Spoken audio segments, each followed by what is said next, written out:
Hello everyone and welcome to my YouTube channel. Today we are going to discuss about how to fix flashlight on iPhone iOS 18.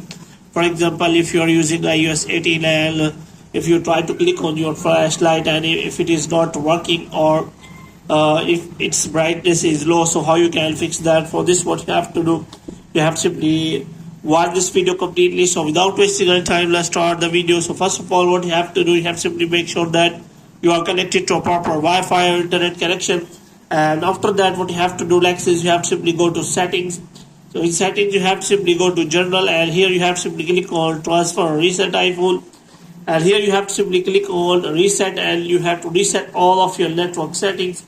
And after that what you have to do next is you have to simply click on general again, and you have to simply click on software update, and you have to make sure that you have installed the latest version of iOS on your device.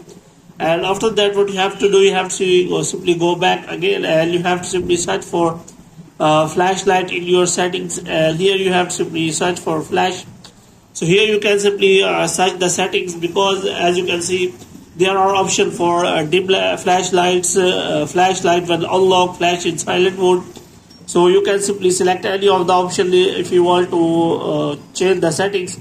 But if you want to change the brightness, then you have to simply press and hold the flashlight, and after that as you increase the brightness strength, as you can see it will change the brightness. So if you want to change these settings, you can simply access from here. What you have to do, you have to simply press and hold your flashlight, and after that you can simply see that it is working. But if it is not working, then you can simply try to restart your device, and after that you have to simply turn it all again, and you have to check whether your problem has been solved or not. If the problem is still there, then you can simply go to the Apple support and ask for the solution of the problem. If the problem is still there, then you can simply go to the Apple discussion and ask for the solution.